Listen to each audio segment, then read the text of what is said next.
দলীয় সতর্কতা, বহিষ্কার ও শৃঙ্খলার হুঁশিয়ারি উপেক্ষা করে বিএনপির ৭৯টি আসনে ৯২ জন স্বতন্ত্র বিদ্রোহী প্রার্থী নির্বাচনী মাঠে রয়ে গেছেন। কোনো কোনো আসনে একাধিক বিদ্রোহী প্রার্থীও রয়েছেন। এতে ভোটের আগেই দলীয় ও আসন সমঝোতার রাজনীতি আরও জটিল হয়ে উঠেছে।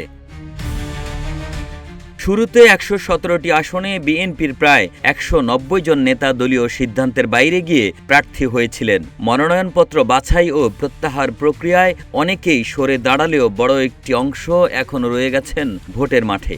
দলীয় সিদ্ধান্ত অমান্য করায় অন্তত ১০ জনকে বহিষ্কার করা হয়েছে। কিউব হোল্ডিংসের গল্পে সেই রেখাটি আঁকা হয়েছিল আজ থেকে ১ যুগ আগে। নকশাই আমাদের ভাষা। Cube holdings limited.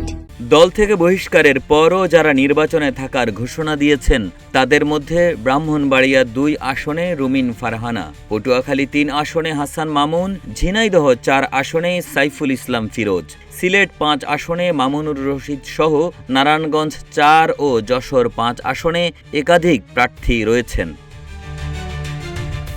এদিকে রাজধানীর ১৫টি আসনের মধ্যে ৩টিতে বিএনপির বিদ্রোহী প্রার্থী রয়েছেন। ঢাকা ৭ আসনে ইসহাক সরকার, ঢাকা ১২ আসনে সাইফুল ইসলাম নীরব এবং ঢাকা ১৪ আসনে সৈয়দ আবু বকর সিদ্দিক সাজু স্বতন্ত্র প্রার্থী হিসেবে প্রতিদ্বন্দ্বিতা করছেন। বিশ্লেষকদের মতে বিদ্রোহী প্রার্থীদের মাঠে থাকা ত্রয়োদশ জাতীয় সংসদ নির্বাচনকে ঘিরে নতুন রাজনৈতিক সমীকরণ তৈরি করছে। একে আজাদ, রূপালী বাংলাদেশ।